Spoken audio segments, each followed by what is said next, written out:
Olá! Hoje a gente vai mergulhar num assunto fascinante.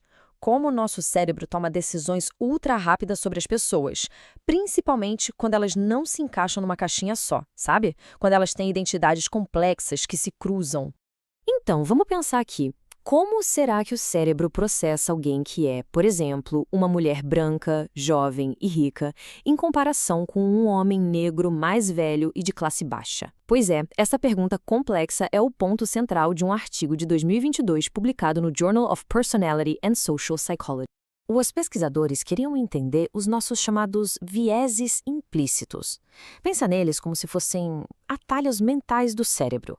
São associações automáticas, quase um piloto automático que a gente ativa sem nem perceber. O objetivo aqui era descobrir como esses atalhos funcionam quando uma pessoa tem várias identidades ao mesmo tempo.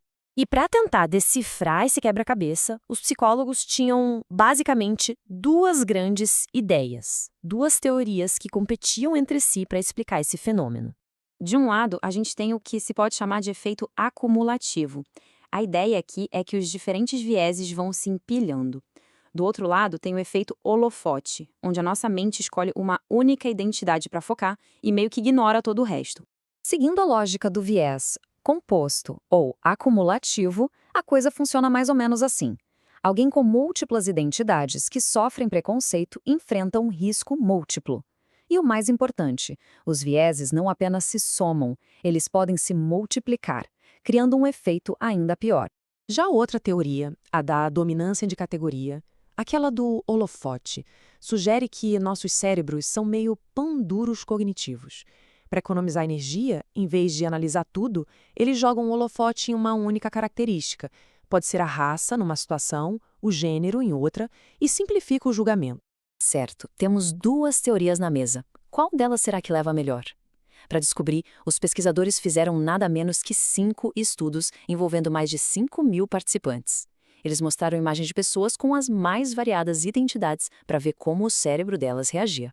E olha que interessante. No começo, tudo parecia apontar para o efeito holofote. Quando os participantes viam apenas imagens de homens, de diferentes raças e classes, os vieses implícitos eram guiados quase que totalmente pela classe social. A raça quase não teve efeito. Mas a história, claro, não termina aí. Porque quando os pesquisadores adicionaram mais uma camada de identidade nessa mistura, especificamente o gênero, o cenário ficou bem mais complicado. E aqui, gente, vem a grande virada da pesquisa. Ao analisar os dados de todos os 5 estudos juntos, um fator se destacou de uma forma que ninguém esperava: o gênero. Ele apareceu consistentemente como o fator mais poderoso na formação do viés implícito. Mais forte que raça, mais forte que classe social. E isso nos leva a uma descoberta fascinante. O viés positivo em relação à classe alta era muito mais forte quando o alvo era uma mulher. Ou seja, gênero e classe não estavam agindo sozinhos, eles estavam interagindo, e nenhuma daquelas duas teorias originais conseguia explicar isso direito. Pois é, os dados não batiam nem com uma teoria nem com a outra. O quebra-cabeça era mais complexo. Era hora de voltar para a prancheta e pensar numa nova forma de explicar o que estava acontecendo. E foi aí que eles propuseram um modelo totalmente novo, que mistura um pouco das duas ideias. O nome? Viés composto assimétrico. Pensa nele como uma receita. Tem um ingrediente principal que define o prato e alguns temperos extras que dão um toque especial. Então, como isso funciona na prática? É basicamente um processo de 2 etapas. Primeiro, tem a categoria dominante, que neste estudo foi o gênero. Ela é o ingrediente principal, o que tem mais peso. Depois, vem os efeitos auxiliares, como a classe social. Eles são tempero, que adiciona nuances e modifica o sabor final, principalmente no caso das mulheres. Então, a grande lição aqui é que, nos atalhos do nosso cérebro, nem todas as categorias de identidade têm o mesmo peso.